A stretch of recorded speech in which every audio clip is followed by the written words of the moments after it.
नमस्कार विद्यार्थी मित्रांनो, VJC स्टडीच्या यूट्यूब चॅनलवरती आपलं स्वागत आहे.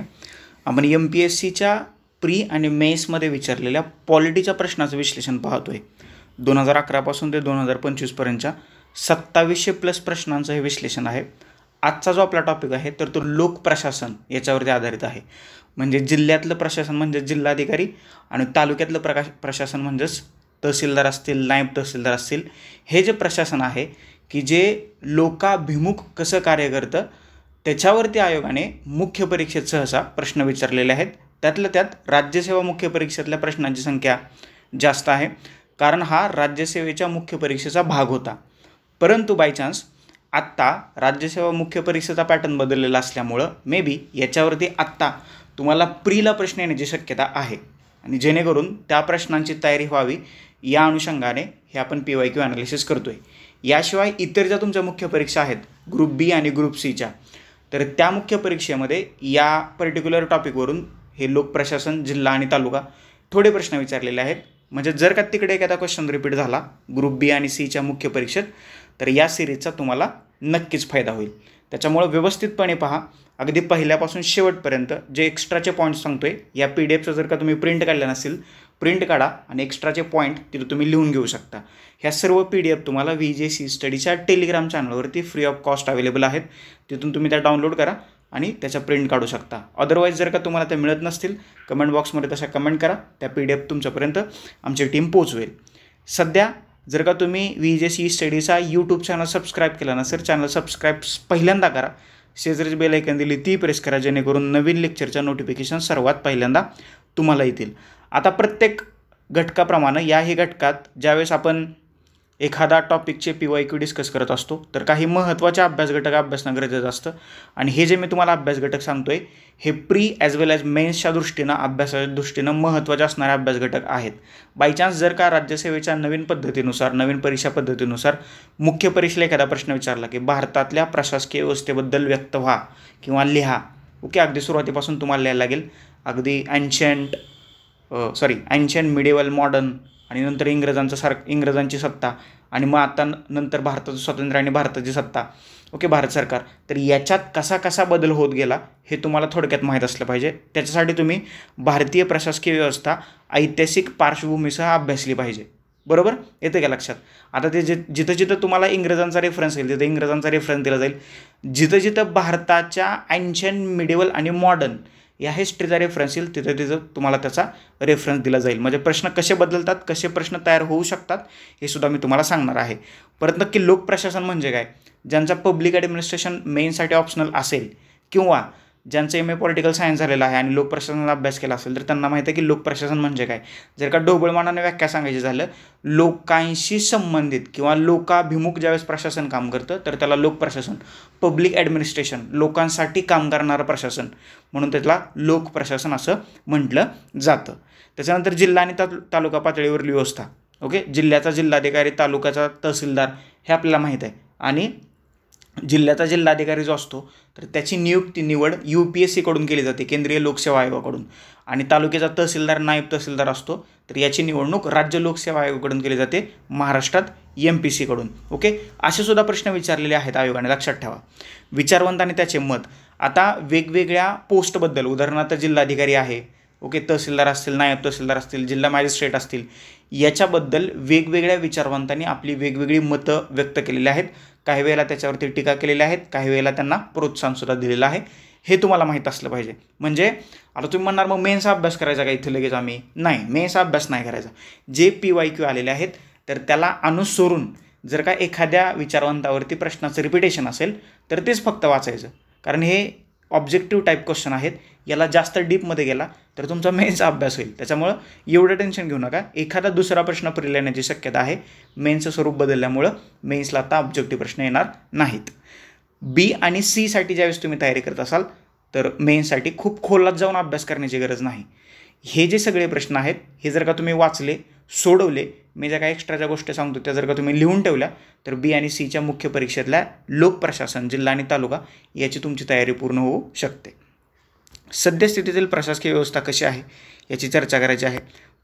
प्रशासकीय व्यवस्थेची भूमिका, कार्य आणि महत्त्व हे सुद्धा तुम्हाला माहीत असलं पाहिजे. उद्या तुम्ही प्रशासनात जाणार आहात तर प्रशासनात गेल्यानंतर आपली भूमिका काय आहे, आपलं कार्य काय आहे, आपल्या कार्याचं आणि भूमिकेचं महत्त्व काय आहे, हे अधिक लोकाभिमुख कसं बनवता येईल, तर या दृष्टीनं तुम्ही अभ्यास करणं गरजेचं आहे. ओके, एवढे जे महत्त्वाचे तुम्हाला 7-8 पॉईंट सांगितलेले आहेत ते करा. तुमचा प्री आणि मेन्सचा एकत्रितपणे अभ्यास होऊन जाईल. येते लक्षात? चलो सुरुवात करूया. आजचा पहिला प्रश्न.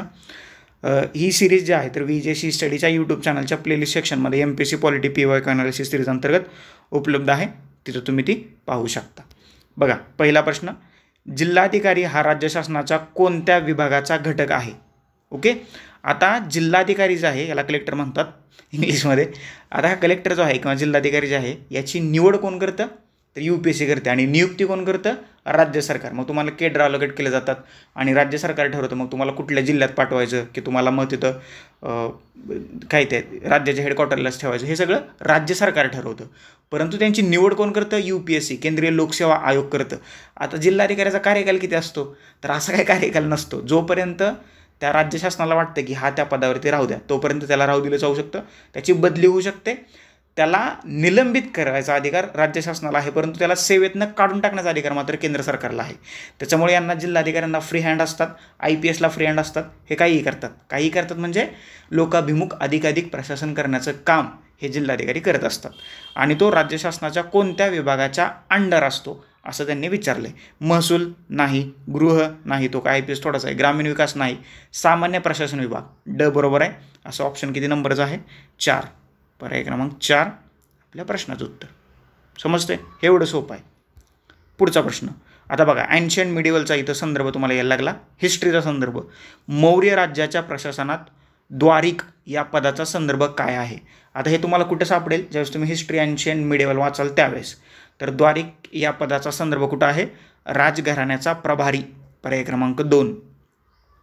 तुम्ही म्हणणार हिस्ट्री इकडं कसं काय, हे प्रशासनाशी संबंधित असल्यामुळं काही प्रश्न इकडे घेतलेले आहेत. पर्याय क्रमांक 2 आपल्या प्रश्नाचं उत्तर आहे. पुढचा प्रश्न. मोगल काळात जिल्ह्याचा प्रमुख कोण होतं? मोगल काळ त्यांनी विचारलेला आहे. पुन्हा एन्शियंट मिडिवल मॉडर्नकडं हिस्ट्रीकडे जातं हे. बघा, करोरी फौजदार, सुभेदार, अंमलगुजार, राजोगा. काही सेन्स बनत नाही, डायरेक्ट पहिले उत्तर करोरी फौजदार लिहून टाका. म्हणजे हा प्रश्न जर का मी सोडवला असता मेन्सला, मला सुद्धा सुटला नसता. ओके, तर या प्रश्नाचं उत्तर आहे पर्याय क्रमांक किती, 3. केवळ हा पर्याय बरोबर आहे. एखादा प्रश्न तुम्हाला सोडूनच देत असेल 1 किंवा 4 मारून टाका. हे लॉजिक आहे. इलॉजिकली लॉजिक बरोबर येऊ शकतं, परंतु थोडा अभ्यास करणं गरजेचं आहे. पुढचा प्रश्न. S खेरा यांनी तलाठी या पदाचं वर्णन, आता या तलाठी या पदाचं नाव बदललेलं आहे, महसूल सहाय्यक असं. महसूल सहाय्यक हे जे आहे नाव, तर ते क्लार्कचं आहे. ग्राम महसूल सहाय्यक असं काहीतरी नाव केलं. जर का मी चुकत नसेल तर खाली कमेंट बॉक्समध्ये कमेंट करा. एवढं काय महत्त्वाचं नाही तलाठी काय असेल ते, परंतु गावातली लोक त्याला अजूनही तलाठीच म्हणतात आणि जास्तच पुढे जाऊन तर त्याला भाऊसाहेब म्हणतात. हे तुम्ही ऐकलं असेल, बरोबर. तर तलाठी या पदाचं वर्णन त्यांनी कसं केलं आहे, बरोबर. याचं उत्तर आहे पर्याय क्रमांक 1. जिल्ह्यातील महसूल प्रशासनाचा केंद्रबिंदू.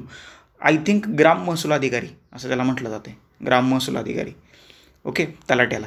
पर्याय क्रमांक 1 जिल्ह्यातील महसूल प्रशासनाचा केंद्रबिंदू. कारण जिल्ह्यापर्यंत गावातला जो महसूल गोळा करण्याची जबाबदारी आहे तर ती तलाट्यावरती असते. ओके, हे लक्षात ठेवा, अतिशय महत्त्वाची गोष्ट आहे. आणि तलाठी एका गावासाठी एक असतो किंवा 2 गावं मिळून एक सुद्धा तलाठी असू शकतो. आमच्या गावासाठी तसंच आहे, म्हणजे 2 गावासाठी एक तलाठी, शेजारचं गाव आणि आमचं गाव. पुढचा प्रश्न. जिल्हा प्रशासनांतर्गत कार्यरत विविध विभागांच्या विभाग प्रमुखासंदर्भात खालीलपैकी कोणती विधाने योग्य आहेत? कुठली विधाने योग्य आहेत ते सांगितले जिल्हा प्रशासनाच्या संदर्भात. जिल्ह्यातील विभागांचे विभाग प्रमुख सामान्य तज्ज्ञ असतात. नाही, असं काही नाही आहे, चुकलं. विभागाच्या आधारावर राज्य पातळीवरील सामान्य सेवा केडरची निर्मिती केली जाते. नाही, असंही काय होत नाही. विभाग प्रमुख हे संबंधित राज्य विभागाच्या नियंत्रण आणि पर्यवेक्षणाखाली असतात. हे ॲब्सोल्युटली बरोबर आहे. जे विभाग प्रमुख असतात ते राज्य विभागाच्या म्हणजे राज्य शासनाच्या विभागाच्या नियंत्रण आणि पर्यवेक्षणाखाली असतात, जरी त्यांची निवड केंद्र सरकारकडून केली जात असली तरीसुद्धा. हे लक्षात ठेवा. पुढचा प्रश्न म्हणजे पुढचं वाक्य हे क वाक्य बरोबर आहे. जिल्हाधिकारी हा जिल्हा पातळीवरील विविध विभागांच्या प्रमुखांच्या कार्याचं समन्वय आणि पर्यवेक्षण करतो आणि जिल्हाधिकाऱ्यावरती कोणाची नजर असते? राज्य शासनाची. ओके, बरोबर समजलं. तर क आणि ड हे 2 पर्याय बरोबर आहेत, त्याच्यामुळं याचं उत्तर पर्याय क्रमांक 4 आहे. 4. पर्याय क्रमांक 4. पुढचा प्रश्न, पुढील विधानापैकी कोणतं योग्य नाही? योग्य नाही याचा अर्थ चुकीचं विधान आपल्याला ओळखायचं आहे. किती विधान आहेत? 3 विधान आहेत. जिल्हाधिकाऱ्याचं कार्यालय 1773 मध्ये निर्माण आणि समाप्त केलं गेलं आणि पुन्हा ते 1786 मध्ये पुनर्स्थापित केलं गेलं. ओके. आणि उपजिल्हाधिकारी आणि उपदंडाधिकारी पदाची निर्मिती 1843 साली केली गेली. सायमनने शक्तिशाली जिल्हाधिकाऱ्याला 1930 साली समर्थन दिलं नव्हतं. तर हा प्रश्न आयोगाने कॅन्सल केला. ही सगळी वाक्य बरोबर आहेत, हे लक्षात ठेवा. चुकीचं वाक्य आपल्याला ओळखायचं होतं, योग्य नाही, तर एकही वाक्य हा प्रश्नच कॅन्सल केला आयोगाने. That's it. आपणही कॅन्सल करू. पुढचा प्रश्न, पुढील विधानापैकी कोणतं विधान बरोबर आहेत? बरोबर असणारे विधान आपल्याला ओळखायचे. तलाठी हा ग्रामलेखापाल असतो व गावातील महसूल खाते आणि जमिनीच्या नोंदी ठेवण्याचा प्रभार त्याच्याकडे असतो. हे बरोबर आहे. हेच काम त्याच्याकडे असतं, महसूल गोळा करण्याचं. मंडळ निरीक्षकाकडे महसूल प्रशासन आणि प्रत्येक गावाच्या जमिनीच्या नोंदीवर देखरेख ठेवण्याची जबाबदारी असते. हे सुद्धा विधान बरोबर आहे. मंडळ निरीक्षक हे तालुक्याला बसत असतील. तुम्ही जर का 7-12 वगैरे तुमची शेतीची कामं करायला गेला असेल तर तुम्हाला याला तोंड द्यावं लागतं, मंडळ निरीक्षक. That's it. दोन्ही वाक्य बरोबर आहेत. पर्याय क्रमांक 3 आपल्या प्रश्नाचं या ठिकाणी उत्तर आहे. पुढचा प्रश्न, जिल्हाधिकाऱ्याची भूमिका आणि कार्य याबाबत खालीलपैकी कोणती जोडी बरोबर जुळत नाही? जिल्हाधिकाऱ्याचे कार्य आणि भूमिकेबद्दल चुकीची जोडी आपल्याला ओळखायची आहे. बघा, डायरेक्ट चुकीची जोडी तुम्हाला सांगतो. याचं उत्तर आहे 2. ही जोडी चुकीची आहे. जिल्हा दंडाधिकारी म्हणून शस्त्रे, स्फोटके यांचे परवाने मंजूर निलंबित रद्द करणं. ज्यावेळेस निवडणुका लागतात, ज्यावेळेस तुम्हाला शस्त्र जमा करायला सांगितले जातात, तर ती शस्त्र जिल्हाधिकाऱ्याकडे जमा केली जातात. पहिलं वाक्य बरोबर आहे. जिल्हा समन्वयक म्हणून अन्नधान्य वितरण व्यवस्थेचं प्रमुख म्हणून कार्य करणं आणि काळाबाजार रोखणं हे त्याचं काम नाही आहे. जिल्हा पुरवठा अधिकारी असतो, तो वेगळा असतो, लक्षात ठेवा. हे काम जिल्हाधिकाऱ्याचं नाही आहे, म्हणून पर्याय क्रमांक 2 चुकले. 3, जिल्ह्यातील प्रमुख राजशिष्टाचार अधिकारी म्हणून अतिमहत्त्वाच्या व्यक्तींचं स्वागत करणं आणि त्यांची निवास व्यवस्था करणं. हे बरोबर आहे. 4, जिल्हा विकास अधिकारी म्हणून जिल्ह्यातील विकास आराखड्यास मार्गदर्शन व त्याची पूर्तता करणं. हे सुद्धा बरोबर आहे. म्हणजे ज्यावेळेस एखादा मंत्री, केंद्रीय मंत्री असेल किंवा एखादा नवीन पाहुणा मोठा जर का तो तुमच्या जिल्ह्याच्या दरबारावर आला, तुम्हाला जिल्हाधिकारी झाल्यानंतर, तर त्याचं स्वागत करणं, त्याची राहायची, खायची, प्यायची व्यवस्था करणं हे जिल्हाधिकाऱ्याचं काम आहे. हे लक्षात ठेवा. आणि ते जर का नाही तुम्ही केलं तर केंद्र शासन तुम्हाला निलंबित करू शकतं आणि जर का त्यांनी म्हणजे काढून टाकू शकतं. इथं लक्षात, या गोष्टी लक्षात ठेवा, पुढं कामाला येतील. पुढचा प्रश्न, स्वातंत्र्यप्राप्तीनंतर खालीलपैकी कोणते घटक जिल्हाधिकारी या पदाची भूमिका, दर्जा आणि अधिसत्ता बदलण्यास जबाबदार आहेत? पुन्हा एकदा जिल्हाधिकाऱ्यावरती प्रश्न आला आहे. तर याचं उत्तर आहे पर्याय क्रमांक 4 वरील सर्व. बघा, संसदेने शासन पद्धतीचा स्वीकार केल्यामुळे अधिकार आणि अधिसत्ता मंत्र्याच्या हाती एकत्रित झाली. जिल्हाधिकारी यांना खासदार, आमदार आणि स्थानिक राजकीय व सामाजिक वरिष्ठांशी संबंध ठेवावे लागतात. पंचायत राज्य नव्या राजकीय वर्गांचा उदय होण्यास कारणीभूत झाले आणि राजकीय नेत्यांच्या दृष्टीने पोलीस हे विशेष महत्त्वाचे बनल्याचं दिसतं. तर ह्या अधिसत्ता बदलण्याची जबाबदाऱ्या ज्या बदललेल्या आहेत, तर त्याची सगळी कारणं आहेत स्वातंत्र्यानंतर. ओके, हे लक्षात ठेवा. पर्याय क्रमांक 4 या प्रश्नाचं उत्तर आहे. हा प्रश्न तुम्हाला लॉजिकनीच सोडवावा लागेल. हे कुठल्याही पुस्तकात किंवा हे म्हणजे कसं काय असू शकतं नाही, हे तुम्हाला थोडंसं लॉजिकच लावून सोडवावं लागेल. पुढचा प्रश्न, जिल्हाधिकारी या पदाच्या संदर्भात बरोबर असणारी विधानं आपल्याला ओळखायची आहेत. इथं वॉरन झाले, तर ते वॉरन वाचा. वॉरन हेस्टिंगने हे पद निर्माण केलं, बरोबर आहे. 1774ला नाही केलं, 1772ला गेले, त्याच्यामुळे हे चुकलं. मुघल काळातील करोरी फौजदाराच्या जागी हे पद होतं. करोरी फौजदार मुघल काळात जिल्ह्याचा प्रमुख होता तो करोरी फौजदार, तर हेही बरोबर आहे. भारत सरकारचा हत्ती जिल्हाधिकारी या कासवाच्या पाठीवर उभा आहे अशी तुलना सर विल्सन यांनी केली, तर हे चुकीचं आहे. अशी तुलना जी आहे तर रॅमसे मॅकडॉनल्ड यांनी केली आहे. हे सर विल्सन नाही आहे, रॅमसे मॅकडॉनल्ड. त्याच्यामुळे ड सुद्धा चुकलं. अ आणि क हे 2 पर्याय बरोबर आहेत, त्याच्यामुळे पर्याय क्रमांक 4 हे आपल्या प्रश्नाचं उत्तर आहे.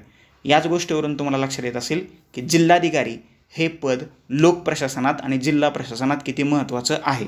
तो जिल्ह्याचा प्रमुख, प्रशासकीय प्रमुख म्हणून कार्य करतो, जिल्ह्याचा प्रमुख निवडणूक अधिकारी म्हणून कार्य करत असतो, जिल्हा विकास अधिकारी म्हणून कार्य करत असतो, जिल्ह्यातील प्रमुख शिष्टाचार अधिकारी म्हणून कार्य करत असतो आणि जिल्हा दंडाधिकारी म्हणून सुद्धा जिल्हाधिकारी कार्य करत असतो. समजतंय? ओके, चलो पुढचा प्रश्न, खालीलपैकी कोणतं विधान चुकीचं आहे? चुकीचं असणारं विधान जे आहे तर ते आपल्याला ओळखायचं आहे. बघा, भारतात जिल्हा हा प्रशासनाचा मूलभूत क्षेत्रीय घटक आहे. ओके, तर बरोबर आहे. मूलतः भारतीय राज्यघटनेने जिल्हा हा शब्दप्रयोग कलम 233 ते 236 व्यतिरिक्त अन्यत्र उल्लेख केलेला दिसत नाही, हे सुद्धा बरोबर आहे. 73 आणि 74 घटना दुरुस्ती अधिनियमाद्वारे जिल्हा हा शब्दप्रयोग राज्यघटनेच्या भाग 11 आणि 11A मध्ये ठिकाणी समाविष्ट केला आहे. बघा हे काय म्हणतंय, इथं कलमात आहे, तर मग 73 आणि 74 घटना दुरुस्तीने ॲड कसं काय केला गेला? 2 किंवा 3 पैकी कुठलं तरी एक वाक्य बरोबर पाहिजे. जर का 2 बरोबर असेल तर 3 चूकच पकडायचं, त्याच्यामुळे 3 चुकलं आणि तेच आपल्या प्रश्नाचं उत्तर आहे. हे जे तुम्हाला मी म्हणतो ना लॉजिक लावायचं, तर लॉजिक लावण्यासाठी तुम्हाला असं काम करता यायला पाहिजे. बघा आता पहिलं तर वाक्य बरोबर होतं, त्याच्याबद्दल काही डाऊट नाही आहे. दुसरं वाक्य जर का तुम्ही बरोबर पकडलं असेल तर तिसरं वाक्य बरोबर येऊच शकत नाही, कारण ते काय म्हणते जिल्हा हा शब्दप्रयोग, कारण इथं म्हणते वरती जिल्हा हा शब्दप्रयोग ह्या कलमात आलेला आहे. जर का कलमात आला असेल तर 73 आणि 74 घटना दुरुस्तीनं ॲड करण्याचा काही संबंधच नाही आहे, त्याच्यामुळे तिसरं चुकलं. ओके, पहिले 2 बरोबर आहेत आणि जर का तिसरं बरोबर असेल तर चौथं काही संबंधच नाही. पर्याय क्रमांक 3 आपल्या प्रश्नाचं उत्तर आहे. इथं या लक्षात, दॅट्स कॉल्ड लॉजिक. हे असं तुम्ही लॉजिक लावू शकता. पुढचा प्रश्न, विभागीय अधिकाऱ्याबाबत खालीलपैकी कोणतं विधान चुकीचं आहे? त्याची नेमणूक आणि नियंत्रण राज्य शासनाद्वारे होतं, हे बरोबर आहे. त्यास तत्कालीन मॅजिस्ट्रियल अधिकाराव्यतिरिक्त महसूल आणि कार्यकारी अधिकार प्रदान करण्यात आलेले आहेत, नाही, कार्यकारी अधिकार प्रदान करण्यात आलेले नाही आहेत. ते प्रादेशिक टेरिटोरियल अधिकारी असून बहुउद्देशीय कार्य करणारे अधिकारी आहेत, हे बरोबर आहे. ते शांतता आणि सुव्यवस्थेबाबत जिल्हा दंडाधिकारी आणि स्टेशन पोलीस अधिकारी यांना जोडणारा दुवा म्हणून कार्य करतात, हे सुद्धा बरोबर आहे. जिल्हा दंडाधिकारी कोण असतात? तर जिल्हाधिकारी म्हणजे कलेक्टर असतात, आणि स्टेशन पोलीस अधिकारी यांच्यातला दुवा जो आहे न्यायव्यवस्थेच्या बाबतीत, तर तो दुवा म्हणून उपविभागीय अधिकारी जे आहेत तर ते काम पार पाडत असतात. त्याची नेमणूक आणि त्याच्यावरती नियंत्रण जे असतं तर ते राज्य शासनाचं असतं. म्हणजे ही पोस्ट कोणाची आहे? ओके, प्रमोशनने तुम्ही MPSCतनं प्रमोशननं उपविभागीय अधिकाऱ्याबरोबर पोहोचता, म्हणजे डायरेक्ट जर का DC कलेक्टर असेल तर त्याचीसुद्धा उपविभागीय अधिकारी म्हणून नियुक्ती केली जाऊ शकते. समजतंय? चलो पुढं. कौटिल्याने सर्व अमात्य मंत्री आणि विभाग प्रमुख यांना डॅश डॅश तीर्थश्रेणीत विभाजित केलेलं आहे. डायरेक्ट उत्तर सांगतो 18. एवढा काय प्रश्न महत्त्वाचा नाही आहे. आता चाणक्य जो आहे किंवा कौटिल्य जे आहे किंवा चंद्रगुप्त ते एकाचं नाव आहे, तर हे तुम्हाला कुठं अभ्यासाला आहेत?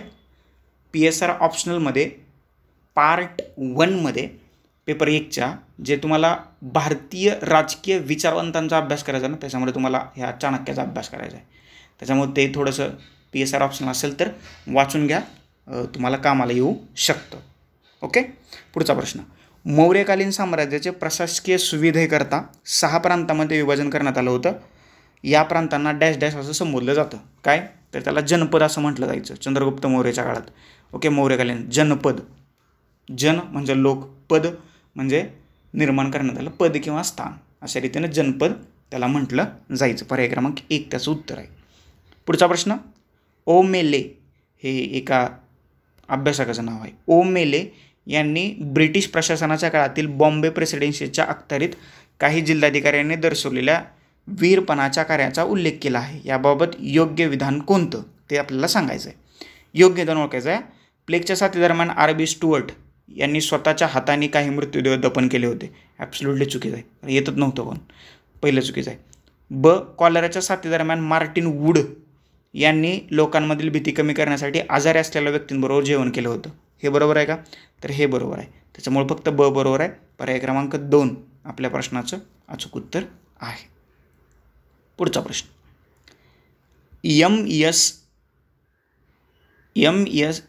M. खेरा यांच्या शब्दात जिल्हा प्रशासन म्हणजे काय? खेरा यांच्या शब्दात जिल्हा प्रशासन म्हणजे काय? तर जिल्ह्यात लोकप्रशासन करणं. जिल्ह्यात लोकप्रशासन करणं.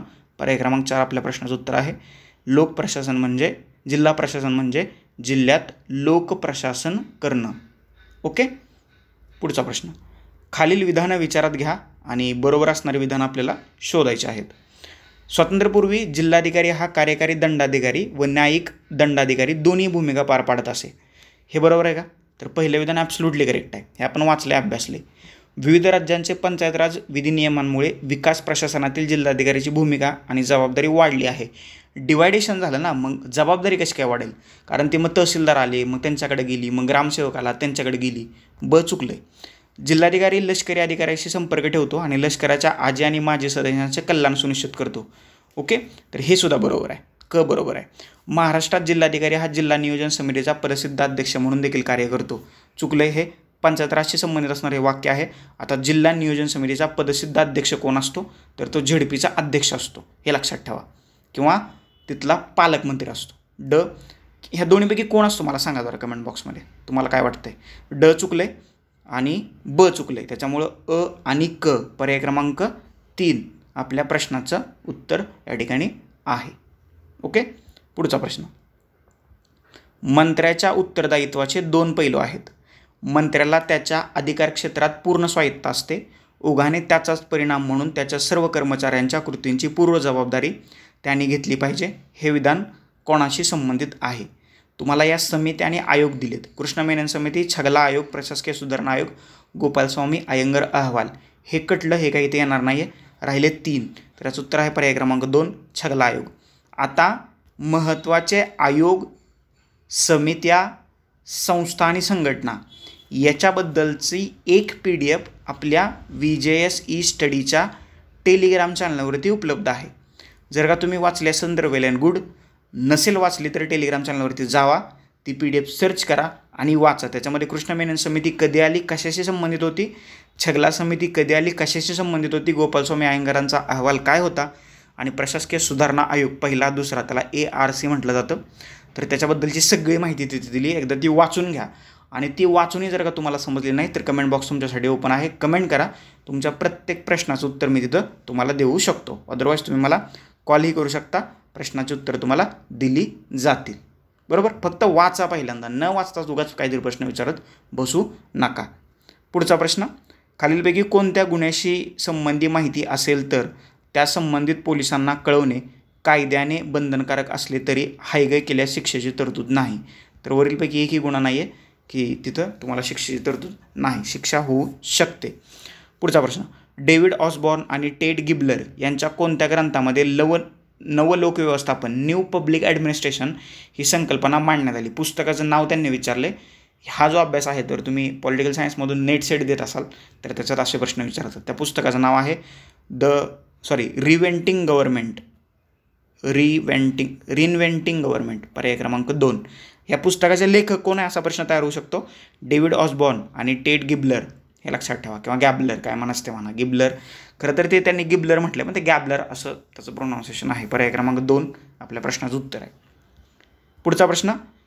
नोकरशाहीची पद्धतशीरपणे सैद्धांतिक मांडणी सर्वप्रथम कोणी केली तर मॅक्स वेबर. मॅनेजमेंट, नवलोक व्यवस्थापन, मॅक्स वेबर. नोकरशाहीची ब्युरोक्रॅसीशी संबंधित हे सैद्धांतिक मांडणी जे आहे तर सर्वप्रथम मॅक्स वेबर या राज्यशास्त्राच्या अभ्यासकानं केली आहे. मॅक्स वेबर हे भारतातलं नाही आहे, नावावरूनच तुम्हाला कळते. ब्युरोक्रॅसी, त्याच्याबद्दल वेगवेगळे सिद्धांत जे आहेत तर ते मॅक्स वेबरनी मांडलेले आपल्याला दिसत आहेत. हे सुद्धा PSR ऑप्शनल पब्लिक ॲडमिनिस्ट्रेशन असेल तर त्याच्यातला भाग आहे. मॅक्स वेबर PSR ऑप्शनमध्ये नाही आहे, मॅक्स वेबर तिकडं आहे पब्लिक ॲडमिनिस्ट्रेशनमध्ये, त्याचं काम तिथं आहे. बरोबर. पुढचा प्रश्न. जिल्हाधिकारी यांच्या अधिकार आणि कार्याबाबत चुकीचं विधान ओळखायचं आहे. थोडासा प्रश्न 50% प्रश्न रिपीट आहे. तो जिल्हा जनगणना अधिकारी असतो, बरोबर आहे, सुरुवातीला सांगितलं. तो फक्त लोकसभा मतदारसंघासाठी निवडणूक अधिकारी असतो, विधानसभेसाठी सुद्धा असतो, त्याच्यामुळे 2 चुकलं. चुकीचं विधान ओळखायचं होतं, हेच आपल्या प्रश्नाचं उत्तर आहे. बाकीची 2 विधानं बरोबर आहेत. पुढचा प्रश्न. धोरण निर्मिती प्रक्रियेचा अंतिम टप्पा काय असतो? धोरणाचं मूल्यमापन. बरोबर. धोरण तयार झालं, मग त्याची अंमलबजावणी होते. पहिल्यांदा धोरण निर्मिती, मग त्याच्यावरती तथ्य संकलन, मग अंमलबजावणी, ओके, आणि मग नंतर शेवटी त्याचं मूल्यमापन केलं जातं. आणि तो त्याचा अंतिम टप्पा आहे. की पहिल्यांदा मूल्यमापन केलं जातं? नाही. पहिल्यांदा बऱ्याचशा गोष्टी संकलित केल्या जातात, निर्मिती केली जाते, अंमलबजावणी केली जाते, आणि अंमलबजावणी करून झाल्यानंतर ते सक्सेसफुल झालं आहे की अनसक्सेसफुल ठरलं आहे तर हे चेक केलं जातं. हे धोरणाचं मूल्यमापन आहे आणि हा तिथला शेवटचा टप्पा आहे. पर्याय क्रमांक 4 आपल्या प्रश्नाचं उत्तर आहे. पुढचा प्रश्न. प्रशासनावरील न्यायिक नियंत्रणाच्या संदर्भात अवैध कृती म्हणजे काय? कुठली कृती अवैध आहे असं त्यांनी आपल्याला विचारलं आहे. कायद्यातील चूक होऊ शकते, हे काही नाही आहे. अधिकाराचा गैरवापर, हा मात्र प्रशासनावरील न्यायिक नियंत्रणाच्या संदर्भात अवैध कृती आहे. पर्याय क्रमांक 3 तुम्ही अधिकारांचा गैरवापर करू शकत नाही, हे लक्षात ठेवा. ओके, पर्याय क्रमांक 3 उत्तर आहे. पुढचा प्रश्न. नोकरशाहीशी संबंधित खालील कोणतं विधान बरोबर आहे? नोकरशाहीशी संबंधित बरोबर विधान आपल्याला शोधायचे. नोकरशाही हा शब्द प्रथम ग्रीक भाषेत ब्युरोक्रॅटिक वरून 18व्या शतकात ग्रीक वाणिज्य मंत्र्यांनी कार्यरत सरकाराचा संदर्भ देण्यासाठी वापरला. ओके, थोडंसं या वाक्याबद्दल गुगल करा. हे वाक्य असंही चुकीचं जाईल. याचे प्रमुख योगदानकर्ते मॅक्स वेबर, मार्क्स आणि रॉबर्ट मिशेल्स हे आहेत. आणि या मॅक्स वेबरनं या नोकरशाहीची सैद्धांतिक मांडणी केली. ओके, थेरॉटिकल जे ड्राफ्ट होतं तर ते मॅक्स वेबरनं केले. बरोबर आहे. पर्याय क्रमांक 2 आपल्या प्रश्नाचं उत्तर आहे. समजतंय? चलो पुढं. खालील विधानं विचारात घ्या. तुम्हाला 3 विधानं दिलेत, त्याच्याला बरोबर किंवा चूक तुम्हाला ओळखायचं आहे. तहसील म्हणजे तालुका हा मूळ घटक असून त्याचं वर्णन लघुजिल्हा असं केलं जातं. बरोबर आहे. उत्तर प्रदेश आणि तमिळनाडू या राज्यात तालुके नाहीत, तर जिल्ह्याच्या खाली उपविभाग हा घटक आहे. हे विधान जे आहे तर ते चुकीचं आहे. आहेत तालुके तिकडं. तहसीलदार हा राज्याच्या नागरी सेवेतील असतो. उपविभागीय तहसीलदाराला याच्या नागरी सेवेतील असतो. उपविभागीय नसतात, तर ते केवळ पूर्णतः महसूल अधिकारी असतात. तर हे सुद्धा विधान चुकीचं आहे. फक्त अ बरोबर आहे. पर्याय क्रमांक 1 जे आहे आपल्या प्रश्नाचं उत्तर आहे. अ बरोबर, ब आणि क ही 2 विधानं या ठिकाणी चुकीची आहेत. पुढचा प्रश्न चाणक्यावरती पुन्हा एकदा प्रश्न आलाय. चाणक्य यांच्या अर्थशास्त्र ग्रंथाचं सखोल विश्लेषणांती लोकप्रशासनासंबंधी काही तत्व प्रकाशात येतात. खालीलपैकी कोणतं तत्व त्यात बसत नाही असं त्यांनी विचारले. जर का तुम्ही चाणक्याचा अभ्यास केला असेल तर कल्याणकारी राज्य त्यांनी सांगितले. बरोबर आहे. विकेंद्रीकरण झालं पाहिजे, म्हणजे डिवायडेशन झालं पाहिजे. अर्थ एकीकडं, कायदा एकीकडं, लॉ मेकिंग एकीकडं, जस्टिस एकीकडं. तर हे विकेंद्रीकरणसुद्धा झालं पाहिजे. प्रदत्तीकरणसुद्धा झालं पाहिजे आणि पदानुक्रमसुद्धा ठरला पाहिजे. म्हणजे जिल्हाधिकारी असेल, मग त्याच्याखाली तहसीलदार असेल, नायब तहसीलदार असेल, तर ही हायरार्की त्याला म्हणतात. ओके, त्याला पदसोपान असंही शुद्ध पॉलिटिकल सायन्सच्या भाषेत म्हणतात. तर हे सुद्धा चाणक्याने सांगितलेलं आहे. तर त्यांनी कुठलं बसत नाही असं विचारलं होतं. तर ती सर्वच्या सर्व तत्व चाणक्याच्या अर्थशास्त्र ग्रंथाच्या सखोल विश्लेषणांत आपल्याला तिथं पाहायला मिळतात. त्याच्यामुळे याचं उत्तर असायला पाहिजे पर्याय क्रमांक 4. पुढचा प्रश्न. मूळ भारतीय संविधानात जिल्हा या संज्ञेचा उल्लेख फक्त कलम 233 जिल्हा न्यायाधीश इथंच तुम्हाला पाहायला मिळतो. ओके, आणि मगाशी एक प्रश्न होता 73 आणि 74व्या घटनादुरुस्तीनं हे ॲड करण्यात आले. तर ते जिल्हा हा शब्दप्रयोग 73 आणि 74व्या घटनादुरुस्तीनं ॲड करण्यात आलेला नाही. त्याचा उल्लेख तुम्हाला न्यायव्यवस्थेत 233 ते 239 मध्ये पाहायला मिळतो. कनिष्ठ न्यायव्यवस्था जी आहे तर त्याची तरतूद तुम्हाला तिथं करण्यात आलेली आहे. पर्याय क्रमांक 2 या प्रश्नाचं उत्तर आहे. पुढचा प्रश्न. कुठली जोडी बरोबर जुळत नाही ते आपल्याला सांगायचं आहे. बघा, जिल्हाधिकारी कोणी आणलं? Warren Hastings. बरोबर आहे. विभागीय आयुक्त कोणी आणलं? बेंटिक. मुख्य सचिव कोणी आणलं? तर कर्जन. हे वाक्य चुकीचं आहे. अखिल भारतीय सेवांचं प्रांतिकीकरण कोणी केलं? ली आयोग 26ला आला होता. 1926 हे लक्षात ठेवा. बरोबर. ली कमिशन हे तुम्ही ऐकलं असेल, हिस्ट्रीमध्ये वाचलं असेल. तर याचं उत्तर आहे पर्याय क्रमांक 3. ही जी आहे तर ती चुकीची जोडी आहे. पुढं. जिल्हा दंडाधिकारी या नात्याने जिल्हाधिकारी यांच्या अधिकारात खालीलपैकी कोणते कार्य येतं? ओके, जिल्हा दंडाधिकारी म्हणजे जस्टिस या अनुषंगानं जिल्हाधिकाऱ्याकडं काय येतं? कोणी हक्क सांगितलेला नाही अशा मालमत्तेचे विल्हेवाट लावणं. बरोबर आहे. मुद्रांक शुल्क अधिनियमाची अंमलबजावणी करणं. नाही, हे येत नाही. हे येत नाही. करमणूक कर अधिनियमाची अंमलबजावणी करणं हे येतं. वृत्तपत्र अधिनियमाची अंमलबजावणी करणं हे सुद्धा येतं. कारागृहाची तपासणी करणं हे सुद्धा येतं. तर ब सोडून सगळं येतं आहे. असा पर्याय आहे का बघा पहिला? हो आहे ना. पर्याय क्रमांक 2 आपल्या प्रश्नाचं उत्तर आहे. ब सोडून सर्व विधानं या ठिकाणी बरोबर आहेत. चलो पुढे जाऊया. योग्य कथन आपल्याला ओळखायचं आहे. 2 कथनं दिलेत, त्याच्यातलं आपल्याला योग्य ओळखायचं आहे. संयुक्त महाराष्ट्र समितीची स्थापना S.M. जोशी यांच्या अध्यक्षतेखाली पुणे इथं 6 फेब्रुवारी 1956 रोजी झाली. हे चुकीचं आहे. कधी हा प्रश्न चुकून इकडे आला आहे. कधी झाली याचं उत्तर कमेंट बॉक्समध्ये कमेंट करा. आणि हे विधान बरोबर आहे. बस झालं. ते तुम्हाला आता लक्षात आलं. ते जर का हा प्रश्न चुकून इकडे आला असेल तर त्याचं उगाच एक्सप्लेनेशन करण्यात काय पॉईंट नाही आहे. पुढचा प्रश्न त्या ह्याच्यात बघू आपण. उपविभागीय अधिकाऱ्याची कार्य कोणती आहेत ते तुम्हाला सांगायचं आहे. महसुली बाबींचं पर्यवेक्षण करणं हे बरोबर आहे. जमिनी हक्कासंबंधाच्या वादाबाबत निर्णय देणं हे सुद्धा बरोबर आहे. जिल्हाधिकाऱ्यांना शस्त्र परवाना मिळण्याबाबत शिफारशी करणं हे सुद्धा बरोबर आहे. शाळा प्रशासनाची तपासणी करणं हे मात्र चुकीचं आहे. ओके, उपविभागीय अधिकारी त्याच्यासाठी काय असतात? उपशिक्षण अधिकारी असतात. हे तुम्ही पाहिलं असेल. त्याच्यामुळे ड चुकलं. अ, ब आणि क पर्याय क्रमांक 1 आपल्या प्रश्नाचं उत्तर आहे. आणि हे उपशिक्षण अधिकारी ही पोस्ट कुठनं भरली जाते हो? ओके, ही पोस्ट MPSCतून भरली जातं, लक्षात ठेवा. हे काय सेंट्रलची पोस्ट नाही आहे, MPSCतूनच भरली जाते. समजतंय का? पुढचा प्रश्न, जिल्हाधिकाऱ्याला विकास कामापासून दूर ठेवावं असं कोणी सांगितलं? आता बघा, ह्याच्यामध्ये हे कुठल्या तरी प्रशासकीय आयोगाने सांगितलेलं असायला पाहिजे. मग पहिला की दुसरा, हे 2 तर गेले ऑप्शन, 3 आणि 4 गेला, तर याचं उत्तर आहे पहिला, प्रथम प्रशासकीय सुधारणा आयोग 1966 ते 1969 आणि दुसरा प्रशासकीय आयोग 2005 ते 2009. हे लक्षात ठेवा. याचं उत्तर आहे पर्याय क्रमांक 1. आता तुम्ही एक्स्ट्राचं काम काय करायचं आहे, ह्या पहिल्या आणि दुसऱ्या, ह्या पहिल्या प्रशासकीय आयोगाचे जे सुधारणा आयोगाचे जे अध्यक्ष होते तर ते 3 होते आणि दुसऱ्याचे 2 होते. तर याचे अध्यक्ष आणि त्यांचा कार्यकाल एकदा तुम्ही काढून घ्या आणि ते त्याच्यावरती पुढचा प्रश्न तयार होऊ शकतो. हे आपण म्हणतो ना की थोडंसं लॉजिक कसं डेव्हलप करायचं, तर ते असं डेव्हलप करायचं. ज्यावेळेस तुम्ही त्याची प्रिंट काढाल तर इथं तुम्ही लिहा अध्यक्ष, ओके, इथं लिहा, ते महत्त्वाचं आहे आणि तेच तुम्हाला परीक्षेला कामाला येऊ शकतं. बरोबर का? पुढचा प्रश्न, बंगालमध्ये महसूल वसूल करण्यासाठी न्याय देण्यासाठी प्रथमतः कोणी जिल्हाधिकाऱ्याची नियुक्ती केली? कोणी केली? वरतीचा प्रश्न रिपीट झाला आहे, वॉरन हेस्टिंग्ज. पर्याय क्रमांक 3. कधी केली? 1772मध्ये. 74मध्ये नाही. पर्याय 3. कुठं? पहिल्यांदा कुठे केली? बंगालमध्ये. त्याचं नाव काय होतं? जिल्हाधिकारी. ओके, हे जास्त महत्त्वाचं आहे. आणि हे पद जे होतं कुठलं? जिल्हाधिकाऱ्याचं, तर मोगल काळातल्या करोरी फौजदार या पदाच्या समान आहे. हे सुद्धा एक्स्ट्राची माहिती नोट डाऊन करून ठेवा. पुढचा प्रश्न, खालीलपैकी कोणतं विधान बरोबर नाही? याचा अर्थ आपल्याला चुकीचं असणारं विधान ओळखायचं आहे. उपविभागीय अधिकारी यांच्याकडे कार्यकारी, महसुली आणि न्यायिक अधिकार निहित केले आहेत. हे विधान बरोबर आहे. उपविभागीय अधिकारी हा महसुली कामकाजात जिल्हाधिकारी आणि तहसीलदार यांच्यातील दुवा असतो. हे सुद्धा बरोबर आहे. उपविभागीय अधिकारी हा कायदा व सुव्यवस्था कामकाजात जिल्हा दंड अधिकारी आणि स्टेशन पोलीस अधिकारी यांच्यातील दुवा असतो. हे सुद्धा बरोबर आहे. चुकीचं विधान आपल्याला ओळखायचं होतं. पर्याय क्रमांक 4. एकही विधान या ठिकाणी चुकीचं नाही. सर्वच्या सर्व विधानं बरोबर आहेत. पुढचा प्रश्न, खालीलपैकी कोणत्या कारणामुळे स्वातंत्र्यप्राप्तीनंतरच्या कालखंडामध्ये जिल्हाधिकारी पदाची प्रतिष्ठा व अधिकार कमी होत गेले? कशामुळं कमी होत गेले त्यांनी विचारले. शासनाच्या रचनेमध्ये बदल झाला. कारण बघा, जिल्हा, तालुका, ग्रामपंचायत 73 आणि 74व्या घटनादुरुस्तीमुळे शासनाच्या रचनेमध्ये बदल झाला आहे. त्याच्यामुळे जिल्हाधिकाऱ्याला जी अगोदर प्रतिष्ठा होती तर ती थोडीशी कमी झाली.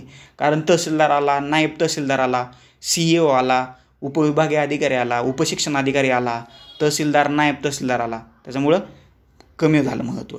जिल्ह्यामध्ये विभागांच्या संख्येत वाढ झाली. हे सुद्धा बरोबर आहे आणि वेगवेगळे अधिकारी तिथं आले. पंचायत राज पद्धतीचं उदय हे मगाशी सांगितले 73 आणि 74व्या घटनादुरुस्ती आणि कायदा आणि सुव्यवस्थेकरता विभागीय पद्धतीत झालेली वाढ, तर हे सुद्धा बरोबर आहेत. अ, ब, क आणि ड 4च्या 4 ऑप्शन बरोबर आहेत. पर्याय क्रमांक 4 जे आहे तर ते आपल्या प्रश्नाचं उत्तर आहे. तर या 4 घटकांमुळं जिल्हाधिकाऱ्याचं पद जे होतं तर त्याची प्रतिष्ठा आणि अधिकार कमी होत गेलेले आहेत. आणि आत्ता तर लोक एवढी शहाणी झालेली आहेत की तुम्हाला डायरेक्ट जिल्हाधिकाऱ्याचा ॲक्सेस आहे आणि जर का जिल्हाधिकारी काम करत नसेल तर लोक जातानाच मोबाईलचा कॅमेरा ऑन करून जातात. आता बोल येतं लक्षात. एवढी लोक जागरूक झालेली आहेत. त्याच्यामुळे ते पद अजूनच खाली चाललं आहे. बाकीचा पैसा आहे, पद आहे, प्रतिष्ठा आहे, याशिवाय बाकी गोष्टी असतात. त्याच्यामुळे ते थोडंसं लोक तिकडे जातात, अभ्यास करतात. ठीक आहे, चलो आपणही करू. पुढचा प्रश्न, केंद्रीय प्रशासन सुधारणा आयोगाच्या मताप्रमाणे जिल्हाधिकारी हे कार्य करेल. कुठलं कार्य करेल जिल्हाधिकारी? तर नियामकीय कार्य करतो. नियामक, रेग्युलेटरी कार्य करतो. म्हणजे जिल्ह्यातली प्रशासन व्यवस्था नीट चालली का, सगळं व्यवस्थित होतं आहे का, लोकांना सेवा त्यांच्या लोकाभिमुख होत आहेत का, मिळत आहेत का, म्हणजे हे रेग्युलेटिंग नियामक कार्य आहे ना, नियंत्रणाचं. पर्याय क्रमांक 3 आपल्या प्रश्नाचं बरोबर उत्तर आहे. पुढचा प्रश्न, जिल्हा नियोजन समितीबाबतचा प्रश्न आहे आणि याच्यातलं आपल्याला काय करायचं आहे, बरोबर कुठलं आहे ते शोधायचं आहे. राज्यघटनेच्या कलम 243 ZD मध्ये याची स्थापना करण्यात आलेली आहे. जिल्हा नियोजन समिती पंचायत राजचा हे कलम आहे, लक्षात ठेवा. तर अ बरोबर आहे. या समितीत 40पेक्षा कमी नाही आणि 60पेक्षा जास्त नाही इतके सदस्य असतात. हे चुकलं आहे. आता तुम्ही काय करायचं आहे, जिल्हा नियोजन समिती याची माहिती, आता हे पंचायत राजच्या टॉपिकमध्ये आपण अजून डिस्कस करू. पंचायत राजचे प्रश्न काय आपण सुरू केलेले नाहीत. ज्यावेळेस करू त्यावेळेस आपण हे चांगलं डिस्कस करू. परंतु तत्पूर्वी तुम्ही त्याचा अभ्यास करा. बघा, जिल्ह्याचा पालकमंत्री या समितीचा अध्यक्ष असतो. हे सुद्धा बरोबर आहे. जिल्हा परिषदेचा मुख्य कार्यकारी अधिकारी या समितीचा सदस्य सचिव म्हणून कार्य करतो. हे मात्र चुकीचं आहे. अ आणि क पर्याय क्रमांक 3 आपल्या प्रश्नाचं बरोबर उत्तर आहे. समजतंय? पुढचा प्रश्न, ऑक्सफर्ड शब्दकोशानुसार, कुठला शब्दकोश म्हटलं त्यांनी? ऑक्सफर्ड. जिल्हा प्रशासनाची व्याख्या काय आहे? ऑक्सफर्ड शब्दकोशानुसार जिल्हा प्रशासनाची व्याख्या जी आहे तर ते आपल्याला सांगायची आहे. बघा डायरेक्ट याचं तुम्हाला उत्तर सांगतो. पर्याय क्रमांक 2 याचं उत्तर आहे. काय काय आहे व्याख्या? ब फक्त बरोबर आहे. विशेष प्रशासकीय उद्देशांकरता निर्माण करण्यात आलेल्या भूभागातील सार्वजनिक कार्याचं व्यवस्थापन म्हणजे जिल्हा प्रशासन होय. समजलं? आलं लक्षात? तर हीच जिल्हा प्रशासनाची व्याख्या आहे. अशा रीतीनं ह्या लोकप्रशासनातला भाग 1 आपण संपवू. इथं आपण थांबूया आणि राहिलेले जे प्रश्न आहेत तर ते आपण पुढच्या भागात कव्हर करूया. जास्त मोठं लेक्चर झालं तर आय नो तुम्ही पाहत नाही आहे, त्याच्यामुळे छोटे छोटे लेक्चर करू की जेणेकरून तुम्हालाही तिथं ते व्यवस्थितपणे पाहता येतील. की अजून 4-5 प्रश्न घ्यायचे? चलो अजून 4-5 प्रश्न घेऊ तुम्ही म्हणत असाल तर. चला सुरुवात करूया. पुढचा प्रश्न, जिल्हा प्रशासनाचे घटक कोणते कोणते आहेत ते तुम्हाला सांगायचं इथं. बघा, कायदा आणि सुव्यवस्था बरोबर आहे. महसूल बरोबर आहे. कारागृह आणि तुरुंग प्रशासन बरोबर आहे. जिल्हा नियोजन समिती आहे का? नाही, हे चुकलं आहे. तर अ, ब आणि क पर्याय क्रमांक 4 आपल्या प्रश्नाचं उत्तर आहे. अ, ब आणि क. समजतंय का? समजतंय. पुढचा प्रश्न, खालील विधानं विचारात घ्या. तुम्हाला 4 विधानं दिलेत आणि त्याच्यातलं बरोबर असणारं विधान जे आहे तर ते आपल्याला शोधायचं आहे. पहिलं विधान बघा, स्वातंत्र्यपूर्व काळात जिल्हाधिकारी हा कार्यकारी दंडाधिकारी आणि न्यायिक दंडाधिकारी अशी दुहेरी भूमिका पार पाडत होता. हे प्रश्न रिपीट आहे, हे वाक्य रिपीट आहे, त्याच्यामुळे हा बरोबर आहे. भारतीय राज्यघटनेच्या कलम 50 नुसार जिल्हाधिकाऱ्याची न्यायिक दंडाधिकारी म्हणून असलेली भूमिका संपुष्टात आणली गेली. हे सुद्धा बरोबर आहे. ओके, आता नाही, आता दुसऱ्या व्यक्तीची नियुक्ती होती. महाराष्ट्र आणि गुजरातमध्ये जिल्हाधिकाऱ्यास नियामक आणि विकास प्रशासन अशा दोन्हीसाठी जबाबदार धरण्यात येतं. नाही, नियामक म्हणूनच जिल्हाधिकारी काम पाहतो. आत्ताच वरती पाहिलं आपण, क चुकले. तमिळनाडू आणि राजस्थानमध्ये जिल्हाधिकाऱ्यास केवळ नियामक प्रशासनाची जबाबदारी देण्यात आलेली आहे. तर हे सुद्धा चुकलं आहे. तर अ आणि ब ही 2 वाक्य बरोबर आहेत. असं ऑप्शन किती नंबरचं आहे? तर पर्याय क्रमांक 4 आपल्या प्रश्नाचं उत्तर आहे. पुढचा प्रश्न, काय नाव आहे यांचं बघा, फ्रेंच प्रिफेक्टच्या सर्वात जवळचा सहधर्मी भारतीय अधिकारी कोणता? तर त्याचं नाव आहे जिल्हाधिकारी. जर का चर्चा आपण जिल्हाधिकारी बरोबर बद्दल करत असेल तर तेच उत्तर असेल. परंतु मुख्य म्हणजे ज्यावेळेस परीक्षेला प्रश्न येईल तर फ्रेंच म्हणजे आता फ्रेंच म्हणजे नावातच दिसते, प्रिफेक्ट तिकडचा हा प्रिफेक्ट आणि इकडचा जिल्हाधिकारी हे सहधर्मी आहेत. धर्म म्हणजे हे नवं, धर्म म्हणजे समान पदावरती असणारे ती लोक आहेत. समजतंय का? समजतंय. पुढचा प्रश्न, उपविभागीय अधिकारी अथवा प्रांत अधिकारी यांचे खालीलपैकी कोणते दंडाधिकरणीय कार्य आहे? कुठलं कार्य आहे ते सांगायचं आहे. बघा, विविध प्रकारचे वैधानिक दाखले देणं, नाही ते देऊ शकत नाहीत. Bombay tenancy and agriculture lands act 1948 खालील सर्व टेन्सी प्रकरणाची सुनावणी करणं, नाही ते सुनावणी काय ते काय न्यायालय थोडीच आहेत. 2 चुकलं. पोलीस गोळीबाराची प्रकरणं, पोलीस कस्टडीमधील मृत्यू प्रकरणाची चौकशी करणं, हे मात्र बरोबर आहे.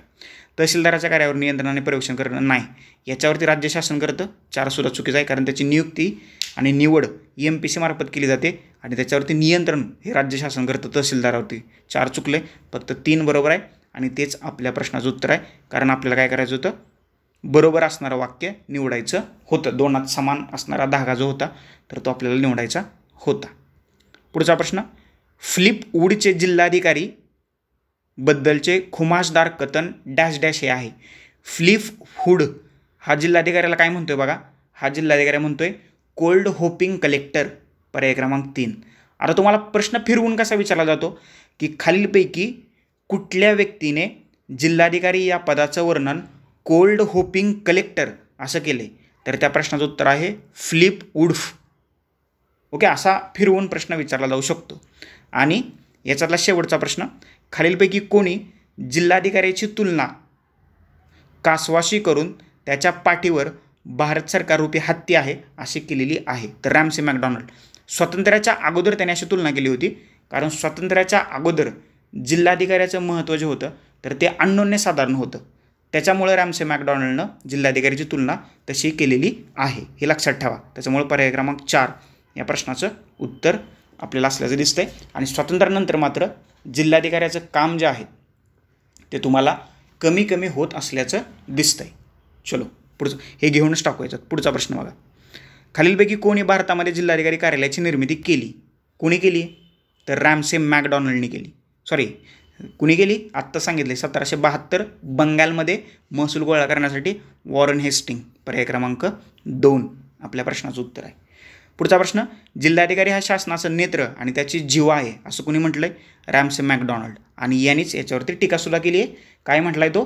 की जिल्हाधिकाऱ्याची तुलना त्याने कोणाबरोबर केली? कासवाशी केली आणि त्याच्या पाठीवर भारत सरकार रूपी हत्ती आहे असं त्याने त्याचं वर्णन केलेलं आहे.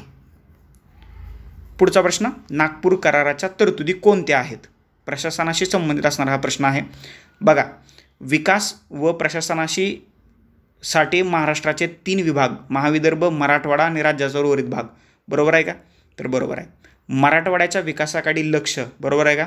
बरोबर आहे. उच्च न्यायालयाचं मुख्य पीठ मुंबई येतं तर दुसरं पीठ नागपूर येतं असायला पाहिजे.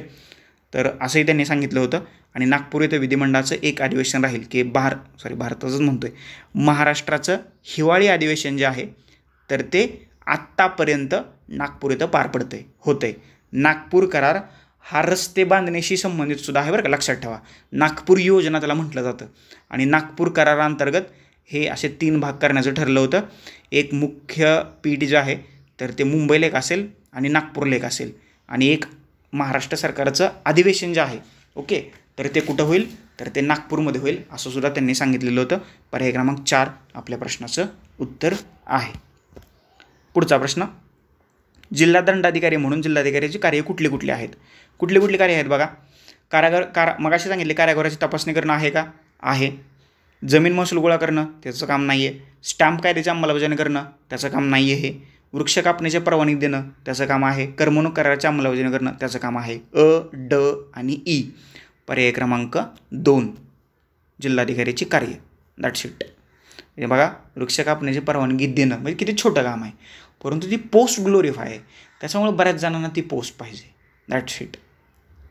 पुढचा प्रश्न, पॉटर यांच्या मते जिल्हा प्रशासन म्हणजे काय? काय?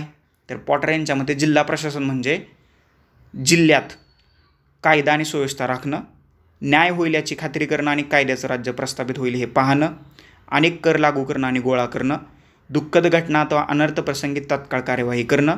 याचं उत्तर आहे पर्याय क्रमांक 4. म्हणजे जिल्हा प्रशासन म्हणजेच जिल्हाधिकारी जो असतो हे आपत्ती व्यवस्थापन जे जिल्ह्याचं असतं तर त्याचा प्रमुख असतो.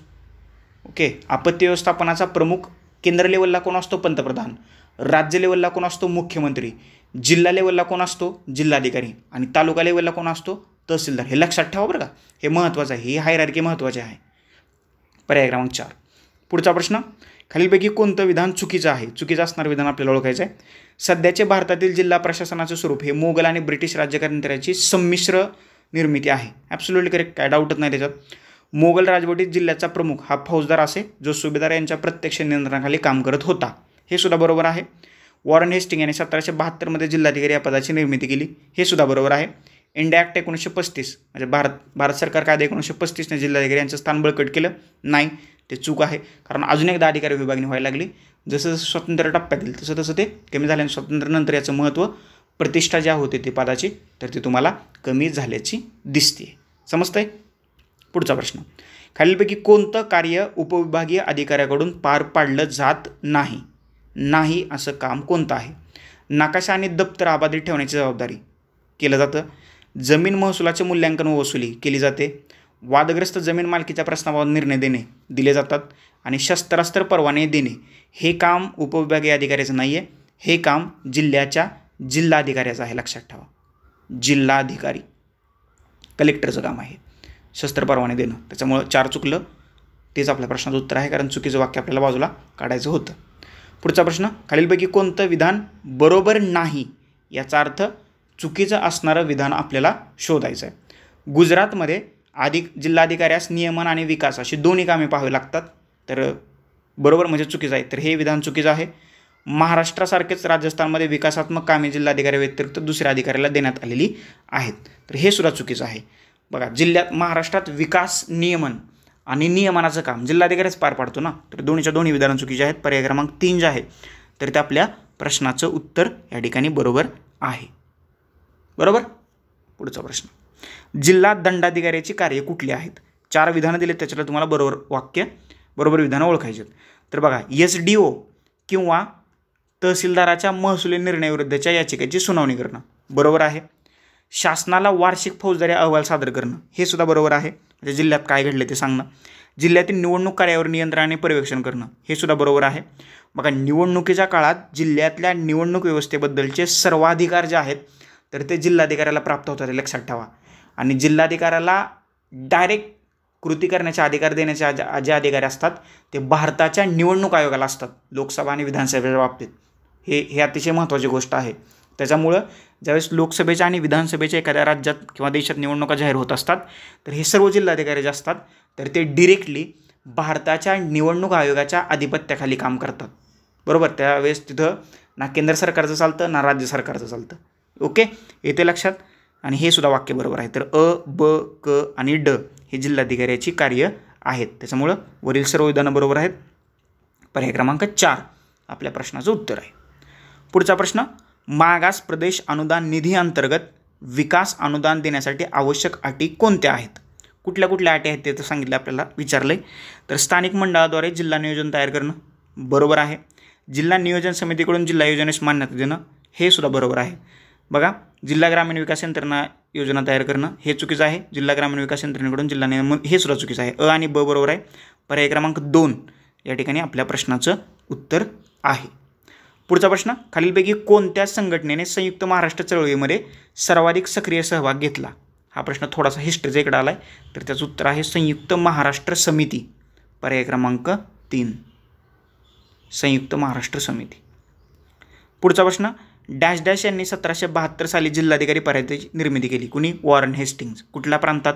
बंगाल प्रांतात. कशासाठी? महसूल गोळा करण्यासाठी. पर्याय क्रमांक 1. पुढचा प्रश्न, मामलतदार खालील कोणता महसूल जमा करत नाही असं त्यांनी विचारले. तर वरीलपैकी एकही पर्याय योग्य नाही. That's it. आता जोड्या लावायच्या आहेत. शहरी विकास कार्यक्रम आणि ते कधी लॉन्च झाले याच्या जोड्या लावायच्या. बघा, आपण डायरेक्ट जोड्या लावू, माझ्यासोबत लावा. सुवर्णजयंती शहरी रोजगार योजना कधी आली? 1997. वाल्मिकी आंबेडकर आवास योजना कधी आली? 2002. पंतप्रधान रोजगार योजना कधी आली? 1993-94. लोक आवास योजना कधी आली? 1999. तर बघा, पर्याय क्रमांक 4 अला 3, बला 1, कला 4 आणि डला 2 हे आपल्या प्रश्नाचं उत्तर आहे. समजतंय? समजतंय. पुढचा प्रश्न, जिल्हाधिकाऱ्याच्या भूमिकेसंदर्भात जोड्या लावायच्यात. इथं बघा, इथं समोर राज्य दिसत आहेत तुम्हाला, तर अशा जोड्याला. याचं डायरेक्ट उत्तर सांगतो, कारण हे थोडंसं टायपिंग करताना चुकीचं झालेलं आहे आमच्याकडून. इट्स आवर मिस्टेक, आमच्या टीमची मिस्टेक. 2 शिव्या द्या कमेंट बॉक्समध्ये. That's it. खरंच देत चाल शिव्या काय देऊ नका. याचं उत्तर आहे पर्याय क्रमांक 3. बघा, अला 2 जिल्हाधिकारी हा जिल्हा परिषदेचा मुख्य कार्यकारी अधिकारी आहे ओरिसा किंवा ओडिसामध्ये. त्याच्यानंतर जिल्हाधिकारी DRDAचा कार्यकारी संचालक आहे आंध्र प्रदेशमध्ये. DRDA ही जिल्हा परिषद अंतर्गत आहे. जिल्हाधिकाऱ्याची भूमिका अल्प आहे महाराष्ट्रात. कल्याणकारी कार्यक्रम राबवण्यातील जिल्हाधिकाऱ्याची भूमिका महत्त्वपूर्ण आहे राजस्थानमध्ये. पर्याय क्रमांक 3 आपल्या प्रश्नाचं अचूक उत्तर आहे. समजतंय? पुढचा प्रश्न, अजून एकदा नागपूर कराराबाबत प्रश्न आला आहे आणि चुकीचं विधान आपल्याला ओळखायचं आहे. विधिमंडळाचं एक अधिवेशन नागपूरला राहावं बरोबर आहे. मुंबई उच्च न्यायालयानं खंडपीठ नागपूर इथं असावं बरोबर आहे. सरकारी नोकऱ्यात लोकसंख्येच्या प्रमाणात भरती करावी हे सुद्धा बरोबर आहे. आणि मराठवाड्यातील काँग्रेस नेत्यांचा नागपूर करारास विरोध होता हे मात्र चुकीचं आहे, कारण त्यांनी मराठवाडा एक वेगळा भाग जो आहे तर तो काढायला सांगितलेला होता. त्याच्यामुळं म्हणजे विकास आणि प्रशासनासाठी महाराष्ट्राचे 3 विभाग करायला सांगितले होते, महाविदर्भ, मराठवाडा आणि राज्याचा उर्वरित भाग. तर मग मराठवाड्यातल्या लोकांचा काय विरोध असेल? लॉजिक नाही. 4 चुकलं, तेच आपल्या प्रश्नाचं उत्तर बरोबर आहे, कारण चुकीचं विधान आपल्याला शोधायचं होतं. समजलं? चला पुढं, जिल्हाधिकारी पदाची निर्मिती कोणत्या वर्षी झाली? 1772. पुढे झाली पश्चिम बंगाल. कुणी केली? Warren Hastings. पुढचा प्रश्न, महाराष्ट्रातील जिल्हा परिषदांना असलेले विशेष अधिकार कोणते कोणते आहेत ते सांगायचं आपल्याला. मुद्रांक शुल्काचा आहे का? आहे. जमीन महसुलावरील कर आणि उपकर आहे का? आहे. पाणी दरावरील कर आणि उपकर आहे का? आहे. वन महसूल आहे का? आहे. तर 4च्या 4 ऑप्शन याचे बरोबर आहेत.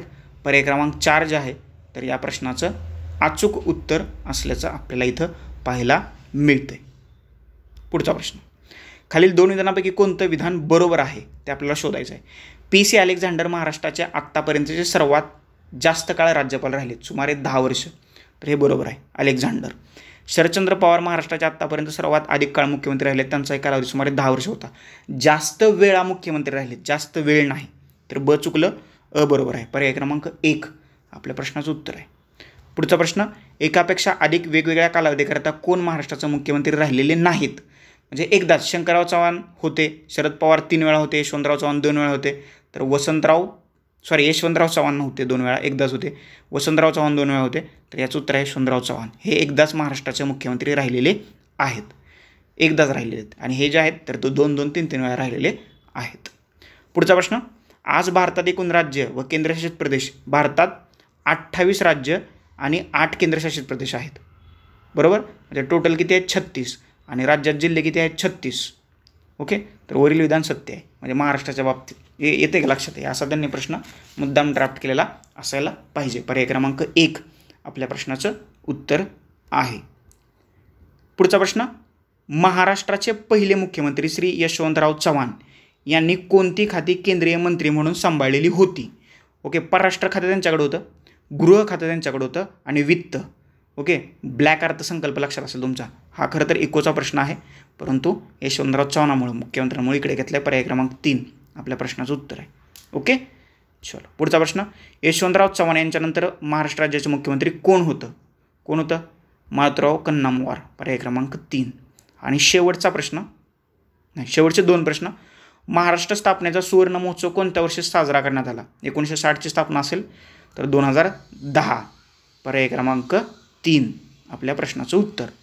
आणि शेवटचा प्रश्न, कोणत्या कालखंडात जिल्ह्याला सरकार म्हटलं जात असे? तो कालखंड सांगायचा आहे, तर मोगल कालखंड. करोली फौजदार, त्याच्यावरूनच जिल्हाधिकारी या पदाची निर्मिती, हे माग आपण प्रश्नात पाहिलेलंच आहे. तर अशा रीतीनं लोकप्रशासन हा जो टॉपिक होता, तर त्याच्यात जिल्हा आणि तालुका याच्यावरील लोकांना सेवा देणारे जे अधिकारी होते, तर त्याच्याविषयी जे प्रश्न विचारले होते 2011 पासून 2025पर्यंत, तर त्या सर्व प्रश्नांचं विश्लेषण जे आहे तर आता आपण इथं पाहिलेलं आहे. याची प्रिंट काढा आणि मगच ही लेक्चर सिरीज पहा, आणि जी एक्स्ट्राची माहिती सांगितलेली आहे तर ती तुम्ही तिथं लिहून घेण्याचा प्रयत्न करायचा आहे. याच्याबद्दल जर का तुमचा अजूनही काही डाऊट्स असेल, काही क्वेरीज क्वेश्चन्स असतील, कमेंट बॉक्समध्ये तुमचे कमेंट येऊ द्या, त्याला मी उत्तरं देतोच, आमची टीम उत्तरं देईलच. याशिवाय आपल्या VJC स्टडीच्या यूट्यूब चॅनलवरती काही फ्री लेक्चर सिरीज उपलब्ध आहेत, अवेलेबल आहेत. त्याही लेक्चर सिरीज पहा, तेवढ्याच क्वालिटीच्या आहेत की जे तुम्ही 1.5-2 लाख रुपये भरून पेड पाहत आहे, बरोबर. तर त्या पहा. PSR ऑप्शनल, मेन्स मला GS पॉलिटी पेपर 2 पॉलिटीचा असेल, एसे रायटिंग, ॲन्सर रायटिंग, सगळी माहिती तुम्हाला या यूट्यूब चॅनलवरती उपलब्ध आहे. ओके, आणि जर का तुम्हाला काही आपल्या पर्सनल मेंटरशिप बॅच आहेत त्याच्यामध्ये जर का सहभागी व्हायचं असेल तर मला या नंबरवरती तुम्ही कॉन्टॅक्ट करू शकता. ओके, बॅच संबंधित तर थोड्याशा पेड बॅच आहेत, थोडेसे पैसे तुम्हाला पेड करावे लागतील, परंतु इतरांपेक्षा ती अमाऊंट खूपच कमी आहे. ओके, याशिवाय सध्या VJC स्टडी हा जो social media online learning platform आहे, तर 5 सोशल मीडियावरती आम्ही उपलब्ध आहोत. त्याच्यामध्ये यूट्यूब, टेलिग्राम, इंस्टाग्राम, फेसबुक आणि व्हॉट्सअप या 5ही सोशल मीडियाच्या लिंक्स तुम्हाला खाली डिस्क्रिप्शन बॉक्समध्ये दिलेल्या आहेत. त्या लिंकवरती क्लिक करा आणि VJC स्टडी या ऑनलाईन लर्निंग प्लॅटफॉर्मला जॉईन व्हा. ओके, तुर्तास आता आपण इथं थांबूया. लेक्चर आवडल्यास लाईक करा, जास्तीत जास्त लोकांपर्यंत शेअर करा, चॅनल सबस्क्राईब केल्यानंतर चॅनल सबस्क्राईब करा, शेजारी दिलेली बेल आयकॉन प्रेस करा, जेणेकरून नवीन लेक्चरच्या नोटिफिकेशन सर्वात पहिल्यांदा तुम्हाला येतील. थँक्यू सो मच, धन्यवाद मित्रांनो. नेक्स्ट लेक्चरमध्ये आपण भेटूयाच.